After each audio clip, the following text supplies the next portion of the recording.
چلیں آج ہم اس قدیم اور پر اسرار پیشین گوئی کو سمجھتے ہیں جو صدیوں سے نسل در نسل منتقل ہوتی رہی ہیں، اور ان آخری واقعات کا جائزہ لیتے ہیں جو یوم حساب سے پہلے رونما ہوں گے۔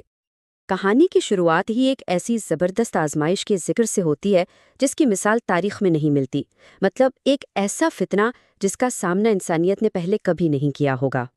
تو یہیں سے اس پیشن گوئی کا پہلا اور آپ کہہ سکتے ہیں سب سے اہم کردار سامنے آتا ہے، دجال، یعنی وہ عظیم دھوکے باز جو اپنی صدیوں پرانی قید سے آزاد ہو کر دنیا میں ظاہر ہوگا۔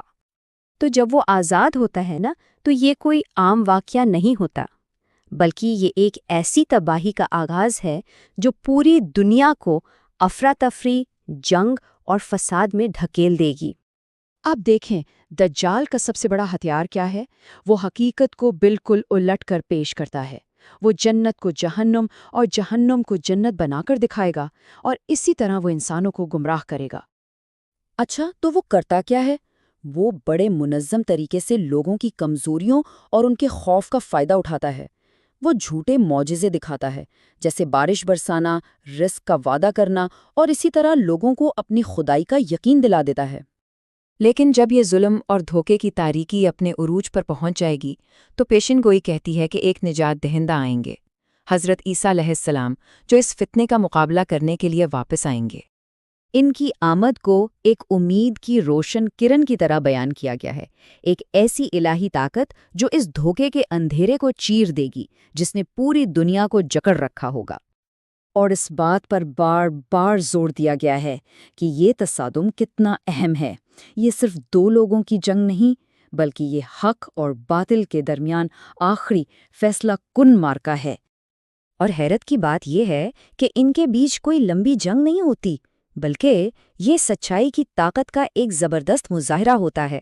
کہتے ہیں کہ حضرت عیسیٰ کی موجودگی ہی اس عظیم دھوکے کو ایسے پگھلا دیتی ہے جیسے نمک پانی میں گھل جاتا ہے۔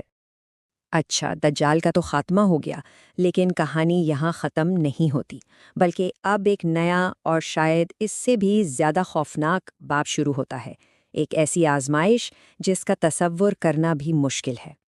یہاں ذکر آتا ہے یاجوج اور ماجوج کا، ایک قدیم اور بے شمار قوم جو ایک بہت بڑی دیوار کے پیچھے قید تھی، اور اب وہ دیوار ٹوٹنے والی ہے۔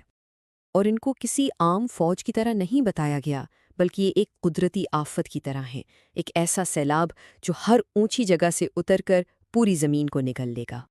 ان کی تعداد کتنی ہوگی، اس کا اندازہ اس ایک بات سے لگایا جا سکتا ہے کہ جب ان کا لشکر چلے گا تو اس کا پہلا حصہ ایک پوری جھیل کا پانی پی جائے گا، اور جب آخری حصہ وہاں پہنچے گا تو ان کے لیے صرف کیچڑ بچا ہوگا۔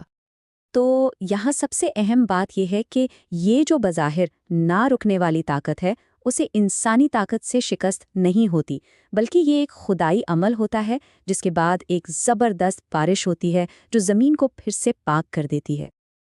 اچھا، اس بڑی تباہی کے بعد اب آسمان اور زمین پر ایسی نشانیاں ظاہر ہونا شروع ہوتی ہیں جو اس بات کا صاف صاف اعلان ہوتی ہیں کہ اب خاتمہ بالکل قریب ہے۔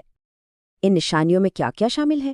ایک پراسرار دھواں، سورج کا مغرب سے طلوع ہونا، زمین کا جگہ جگہ سے دھنس جانا، یہ سب ایسی تبدیلیاں ہیں جو فطرت کے قوانین کو بدل کر رکھ دیں گی، اور آنے والے انجام کے بارے میں کوئی شک باقی نہیں رہے گا۔ اور یہ پیشین گوئی کا ایک بہت اہم موڑ ہے۔ جب سورج مغرب سے نکلے گا تو توبہ کا دروازہ ہمیشہ کے لیے بند ہو جائے گا، یعنی انتخاب کا وقت ختم، اور اب فیصلے کی گھڑی شروع۔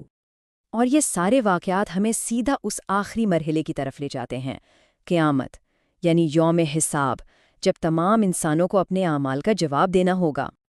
پھر سور پھونکا جائے گا، اور اس کی آواز اس دنیا کے خاتمے اور ایک نئی ابدی حقیقت کے آغاز کا اعلان ہوگی۔ اس دن سارے دنیاوی رشتے ختم ہو جائیں گے، اور ہر شخص اپنے اعمال کے بوجھ تلے بالکل تنہا کھڑا ہوگا۔ پھر ساری انسانیت کو ایک جگہ جمع کیا جائے گا، اور ان کی پوری زندگی کے اعمال کو انصاف کے ایک عظیم ترازو پر تولا جائے گا، اور یہی ترازو ان کی ہمیشہ کی منزل کا فیصلہ کرے گا۔ تو کہانی کا اختتام ہمیں اسی ایک سوال پر لا کر چھوڑ دیتا ہے کہ جب زندگی بھر کے اعمال کو انصاف کے اس ترازو پر رکھا جائے گا تو آخر وہ کون سی چیز ہوگی جو کسی کی کامیابی یا ناکامی کا فیصلہ کرے گی؟ یہ وہ سوال ہے جو ہر ایک کو سوچنے پر مجبور کر دیتا ہے۔